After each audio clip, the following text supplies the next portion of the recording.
Hi, so my name is Zach, and I'm going to talk to you today about Codeacademy, which is a company I started, and we'll tell you a little bit more about. But first, I'll tell you a little bit about myself. As I mentioned, I started Codeacademy a couple years ago, which is an education technology company designed to help people learn the skills they need for the 21st century. And before I started Codeacademy, I worked at a lot of internet startups. So one sold to Skype and the other one to Facebook. And so I come at all of this from the angle of a technologist as opposed to an educator. And so I've been learning a lot about education, and I think blending the two of them together, coming from both different perspectives, is super important. And I went to college and dropped out in the middle of it, so that should tell you how I feel about institutional education in higher education. So Codeacademy started a couple of years ago in 2011 when my co-founder and I realized that there was no easy way for anyone to learn the skills they needed to succeed in the 21st century. These were things like programming and design, things that people weren't teaching in classrooms all around the world, and things that industry really needed from people. So I wanted to start by telling you all the story of how we actually started the company and where we've come today, and a couple of the major lessons we've learned along the way. So in 2011, my co-founder and I both were going to college at Columbia University in New York. I was studying political science and economics, and he was studying biophysics and computer science. When we were both in school, we liked to build a lot of projects on the side.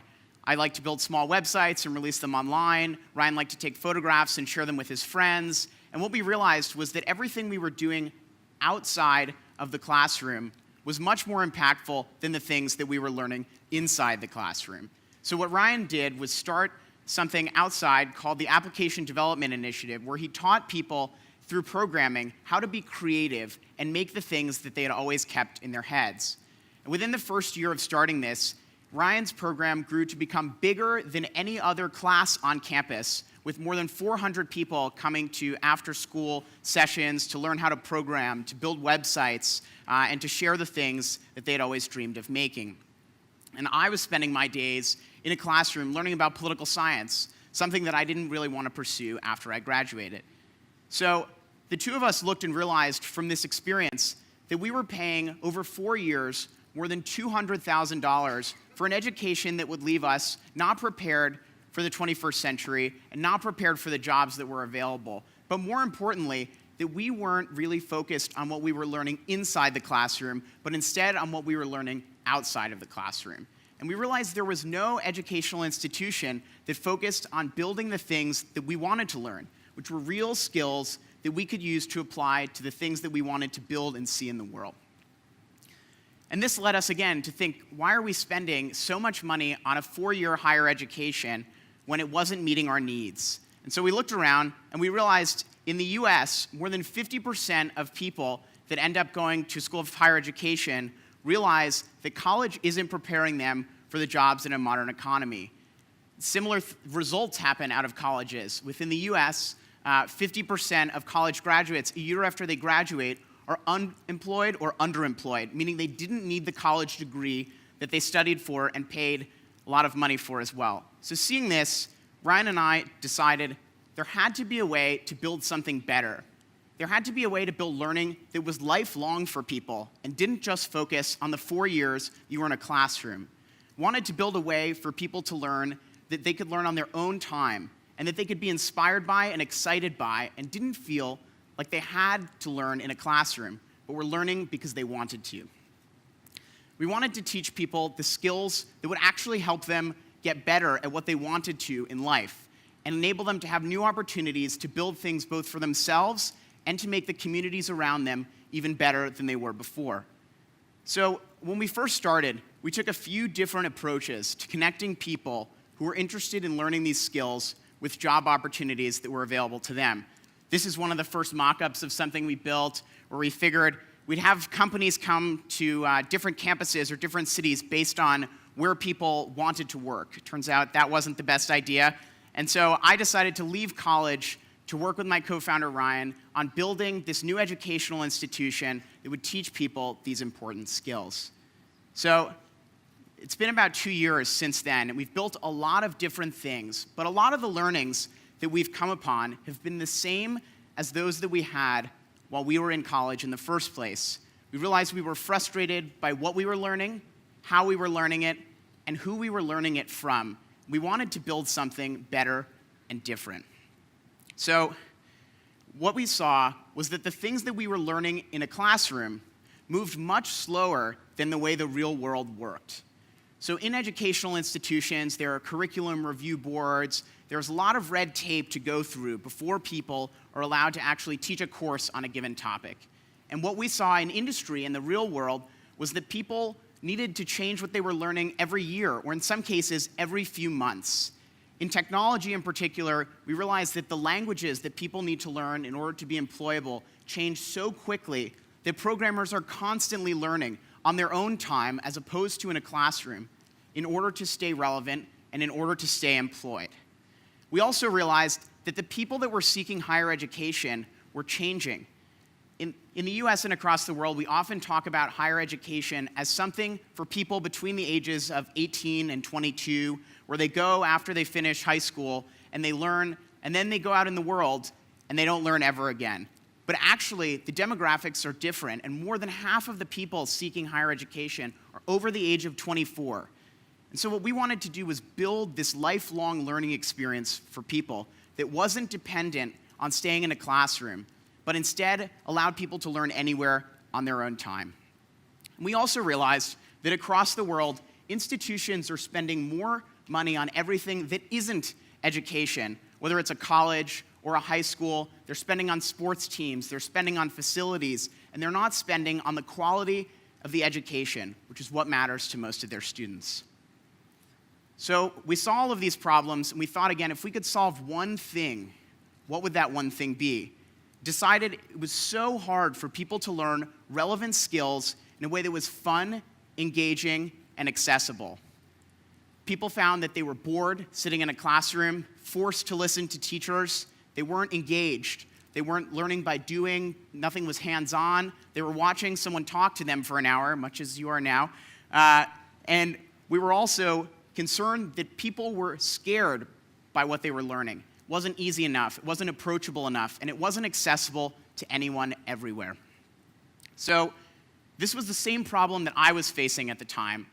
As someone who came from the humanities, I wanted to teach myself how to become relevant in the 21st century, but more importantly, I wanted to teach myself how to build the things that I had in my head and how to be creative with this new amazing technology that we have in the world. And so I spent an entire summer trying to teach myself how to program, how to build things online. And what I found was that I read books, I watched videos, I learned from friends, but the most impactful learning experiences were those that I had when I discovered concepts myself, when I was learning by actually doing, by building, by making my own mistakes, that I came away with a much better understanding of concepts than I had when someone else taught me a concept. And so video or people explaining a concept to me didn't work for me, and I went around and I spoke to a lot of other people who were trying to learn similar concepts. And Ryan, my co-founder, had the similar experience at Columbia. When he taught hundreds of people how to program, he realized that standing in front of a room and lecturing wasn't as impactful as watching them go through problems, build things, and in some cases fix their mistakes and learn from what they did. So that led to a few of our early key product tenets when we decided to build the first version of Codeacademy. So everything had to be focused on learning by doing. So we wanted you to use your brain at every possible step throughout the process, not just to absorb knowledge, but to actually implement it and build something that you would come away with from that process. So this meant building an experience that was focused on actually programming while you were learning. So you could take things apart, rebuild them, really understand how systems worked as opposed to just listening to someone else explain them to you. We also wanted to use the internet to build a global community that people could relate to, so that if you were a 10-year-old kid in Brazil, you could talk to a 10-year-old kid somewhere else in the world who could relate to what you were building, coach you, and help you become better at the skills you wanted to learn. And most importantly, allow you to become more creative. We also wanted to build something that made it easy for anyone to get started. Learning is scary for people that haven't learned a particular concept before. We wanted to remove as many of the decisions that people make as possible. And lastly, we always wanted to teach people the skills that were relevant and in demand in the real world, meaning that we had to change our curriculum just as fast as the real world demanded. And in order to do that, we wanted to allow anyone in the world to create lessons and courses on Codeacademy. So what that meant was, we don't have professors who work for us, we don't have teachers in-house, but we let the world teach classes. And at this point, there are more than 100,000 people across the world. Some of them are teachers, some of them work at companies like Google, and some of them are kids in school who have created material for people like them to learn. Material that's relevant to people like them, as opposed to coming from someone that they can't relate to. So this is the first version of Codeacademy that we built, and I'll go into depth in this in one more second. But when we first showed that to some of our early friends and mentors, they told us that we should be embarrassed of what we had built, that it was too simple, that learning complex concepts had to be hard, and we had to make it really difficult and scare people away from learning a skill that we thought was important. We were also told that there were no more than 20,000 people that would ever be interested in the world in learning computer programming. With more than 100,000 people in the US as software developers, said there wasn't much room for growth, and programming wasn't something that anyone wanted to learn. It was too difficult, too complicated, and not relevant to anyone's everyday life. But what we decided was, when we built the first version of Codeacademy, that if it worked for us and it worked for a few of our friends, that would be a good place to start. And so after spending the summer teaching myself how to program, I learned JavaScript, and I wrote the first JavaScript lesson, and then we tested it on a few other people, because it was built for people like me who hadn't had experience with this before. So the first time someone used Codeacademy, we wanted to make it super simple, to make sure that anyone realized how easy and how empowering this could be. We wanted people to understand the value of what they were learning. Secondly, we wanted to build something that was more of a game than an educational resource. If this was something that people were going to do outside of school, we were going to compete with gaming websites, we were going to compete with Facebook, and we wanted to build something that was just as fun and just as engaging. And when we first launched, we got an email from a parent who told us that her son hadn't played Xbox in 7 days because she'd been learning on Codeacademy. And that was the kind of experience that we wanted everyone to have, where learning wasn't something you had to do, but something you wanted to do. And lastly, we wanted to help you keep track of the progress you were making, to show you the things you could build, and to inspire you by what learning could do for you in the future, as opposed to just having it be something that you had to do. So this is the first time someone uses Codeacademy. They got this dialog box. And instead of asking them what they wanted to learn, or what language they wanted, or why they were learning to program, we asked them their name. We wanted to start a conversation with anyone who was interested in learning, to personify what learning was, and give you a friend who helped you learn along the way. We found that almost everyone who landed on this page started typing and started learning, and almost had a conversation with the computer as they were learning. We decided, as I mentioned, we wanted to make it easy for people to keep track of their progress, to learn with their friends, and to stay excited and engaged by consistently getting rewarded for learning, both with badges, but also by projects and things that they could share with their friends. So in the early days, we really focused on how to message something like this to the world. Computer programming at the time was something most people didn't think they needed to learn, and they were afraid of something new. So we decided to call the first version Codeacademy, taking something in the US, like an academy, an established learning institute, and blending it with code, and seeing if we could launch it and if anyone would respond to it. So this is my co-founder and I on the first day we launched Codeacademy. And the screen up there is the analytics from when we launched. And if you can see, we broke the analytics because so many people had used Codeacademy on the first day. More than 10,000 people at the same time on the website, and over the first 2 days, more than 200,000 people all over the world had signed on to start learning how to program. So within 2 days, we had broken all the predictions that people had for what we would ever reach over the lifetime of the product. And that was when we decided that we wanted to teach the world to program. And these were the first couple of product tenets that we had when we launched, concepts that we had when we launched, that we taught everyone around the world how to program. There was this untapped appetite for something, and the curriculum to teach this didn't exist. And the numbers that we had within the first 2 days proved that nobody knew about this demand, but it existed. People wanted to learn these skills in a fun and engaging way. So after we launched, we decided that we needed to message Codeacademy in a way that was simple and help the world understand exactly what we were doing. And so we decided that programming was one of the languages of the 21st century. It touches absolutely everything that we do. So there's a famous technologist who came up with the phrase, software is eating the world, which means that every single industry will be dramatically affected by what happens when software starts becoming an integral part of it. So you can see this in journalism, where new publications like BuzzFeed in the US have become just as popular as the New York Times and a lot of other publications. We also realized that programming is multidisciplinary, and learning it makes you better at almost everything else you do by changing the way you think. And lastly, that programming is an eminently employable skill, so anyone, after they learn it, will have better prospects at finding a job. And so we decided again that Codeacademy's mission was to teach the world to code. We kept things friendly, wanted to work together with our learners on doing that. So since launching 2 years ago, we've been pretty busy with a bunch of different insights on how to make learning easy for people all over the world. I just wanted to share a few of them. In early 2012, we launched something called Code Year, where we asked people to make their New Year's resolution to be learning to program. So something as simple as deciding that you'd spend a couple hours a week making yourself better by learning something new. So we wanted to make it super easy to get started.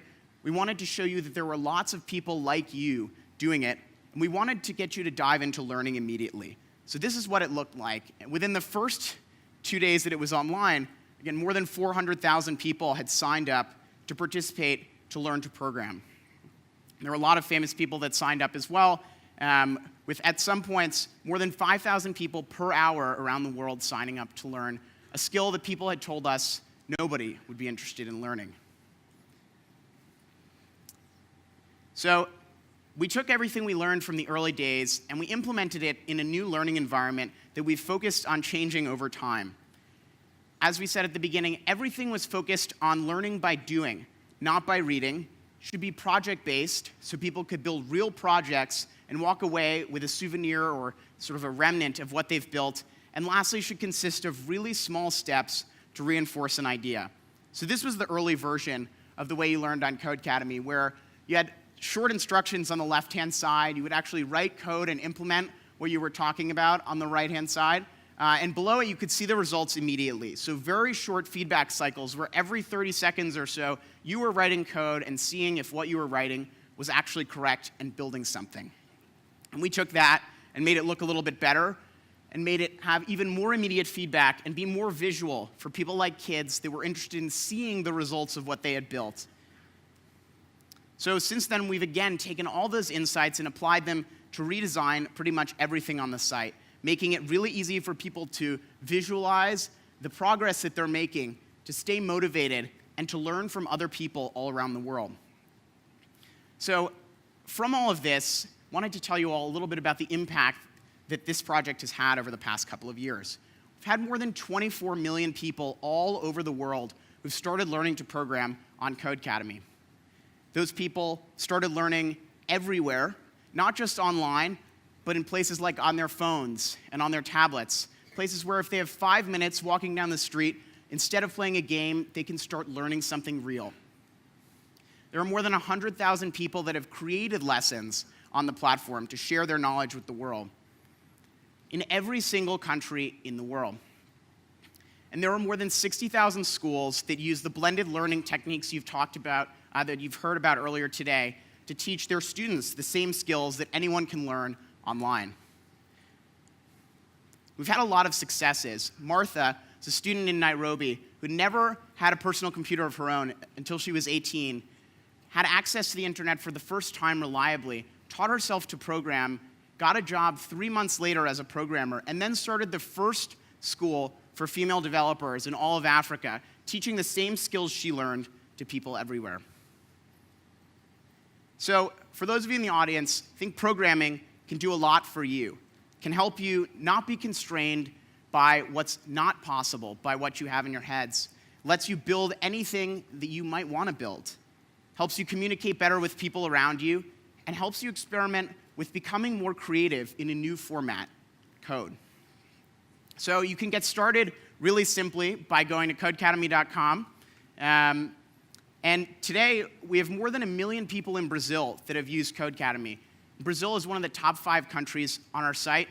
And until today, we haven't been in Portuguese. So today, thanks to the Le Monde Foundation, we are launching Codeacademy in Portuguese.